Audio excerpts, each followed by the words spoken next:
श्री राम। हर हर महादेव। जय हिंदू राष्ट्र। हिंदुत्व दर्शन आपका अपना चैनल है और इस पर आपका हार्दिक अभिनंदन है। और मित्रों, जैसा कि मैंने कुछ समय पहले आप सबसे एक वादा किया था कि जिस तरह से मैंने मक्का मदीना का वास्तविक इतिहास से लाने का कार्य किया है, ठीक उसी प्रकार मैं काबा के सच को भी आप सबके समक्ष रखने का प्रयास करूंगा। और इसमें विलंब के कारण मैं सभी से क्षमा चाहता हूं। और आप सभी इस बात से भलीभांति वाकिफ़ हैं कि साक्ष्यों व प्रमाणों को साथ में लेकर के आने में थोड़ा समय तो लगता ही है। और मैं ऐसा करता हूं कि आप सभी हमारी से समस्या को समझेंगे। और अब मूल विषय पर आते हुए मैं बता दूं कि काबा प्राचीन काल में एक शिव मंदिर थी। और आप सबकी जानकारी के लिए भी बता दूं कि इस काबा के प्रवेश द्वार पर संस्कृत में श्लोक लिखी हुई है। और हम ये सभी जानते हैं कि संस्कृत का संबंध सनातन हिंदू धर्म से है। और संस्कृत भाषा में लिखित श्लोक का संबंध धर्म से है, न कि किसी मजहब पंथ संप्रदाय से। अतः हम सभी ये जानते ही हैं कि धर्म तो सिर्फ एक है, वो है सत्य सनातन हिंदू धर्म। और इसे ही वैदिक धर्म के नाम से भी जाना जाता है।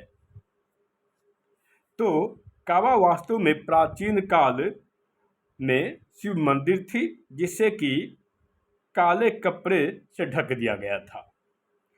स्वतंत्रता के समय आज़ादी के समय शिवलिंग की परिक्रमा करते हुए हिंदू पुरोहितों की भांति काबा के मंदिर में पूजा उपासना करने की विधि जो कि त्यों तब से अब तक चली आ रही है। काबा की विधि चली आ रही है। काबा के मंदिर में कुआं भी है। और हिंदू धर्म मान्यताओं के अनुसार शिव मंदिर में पानी के स्रोत का होना अति अनिवार्य, अति आवश्यक है। काबा मंदिर में शिवलिंग पर जल चढ़ाने के लिए कुआं का होना अनिवार्य है। और इस काबा में कुआं का पाया जाना इस बात का को और भी प्रमाणित करता है कि यह शिवलिंग था, शिव मंदिर था। और काबा पहले एक शिव मंदिर थी और उपलब्ध कुआं जो काबा में विद्यमान है, यह ज्यामितीय विधि से बनी हुई है। अर्थात काबा में विद्यमान जो कुआं है वो ज्यामितीय विधि के आधार पर निर्मित है। मैंने अपनी पहली प्रस्तुति जो इससे पहले मैंने आप सबके समक्ष रखा था, उसमें एक मक्का मदीना का सच और दूसरा था अरब का इतिहास। यदि आप इस दोनों को आप यदि देखते हैं और उससे यदि अच्छा उस पर गौर करते हैं तो आप सब कुछ निष्कर्ष पर पहुंचने में सफलता प्राप्त होगी। और आप इसे समझ जाएंगे कि वास्तव में काबा प्राचीन कालीन शिव मंदिर थी। और मैंने इससे पहले यह भी बताया था कि अरब में एक समय सनातन धर्म का डंका बजा करता था।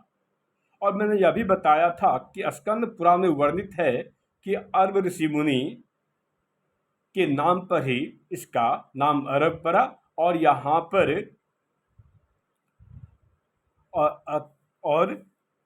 अरब में एक सनातन को डंका बजा करता था। यह काबा अरब देश के मक्का शहर में एक आयताकार कमरे के रूप में विद्यमान है, जिसे कि काबा कहा जाता है। कुरान के आयत 2 सूरा 125 में काबा को शांति का स्थल बताया गया है। लेकिन इस कुरान वाले कितने शांति प्रिय समुदाय हैं, ये हम सभी भली भांति जानते हैं। ये भाईचारा की बात करते हैं, पर इस्लाम मजहब की स्थापना से अब तक 1446 वर्ष हो चुका है। यानी 578 ईस्वी से लेकर अब तक 2024 तक 1446 वर्ष हो चुका है। और संसार के किस भूभाग में किस जगह पर, कौन से जगह पर ये गंगा यमुनी तहजीब से रह रहे थे और जमहूरियत भाईचारे के साथ रहे, इन सभी बातों को मैं पहले ही आप सबके समक्ष रख चुका हूं। और मूल विषय पर आते हुए, काबा में पहले 360 मूर्तियां थी। इन 360 मूर्तियों को सन 620 से 630 ईस्वी में ध्वस्त करवा दिया गया था, तोड़वा दिया गया था, तोड़ दिया गया था। तो इस बात से आप समझ सकते हैं कि ये किस प्रकार के शांति प्रिय समुदाय हैं। सत्य तो यह है कि बंधुओं, इस्लाम कभी भी शांति और अमन वाला मजहब रहा ही नहीं है। और आप सभी की जानकारी के लिए यह भी बता दूं कि काबा की यात्रा को ही हज कहा जाता है। और यह हज शब्द संस्कृत के ब्रज भाषा से ली गई है।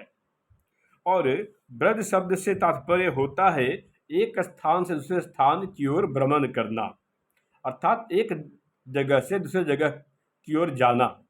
इसे ही ब्रज कहा जाता है।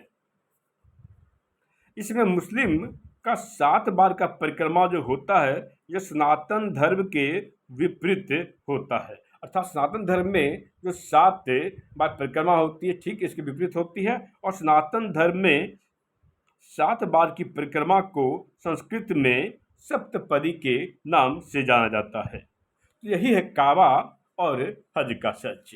और मित्रों, आप सबसे विनम्र निवेदन है कि अपना सहयोग, अपना बहुमूल्य सहायता प्रदान करें और चैनल को लाइक, शेयर, सब्सक्राइब करें। और ये शेयर इसलिए करें कि सनातन धर्म के पुनर्जागरण में, के पुनरुत्थान में हम सभी को सहायता मिले। तब तक जय श्री राम, हर हर महादेव, जय हिंदू राष्ट्र।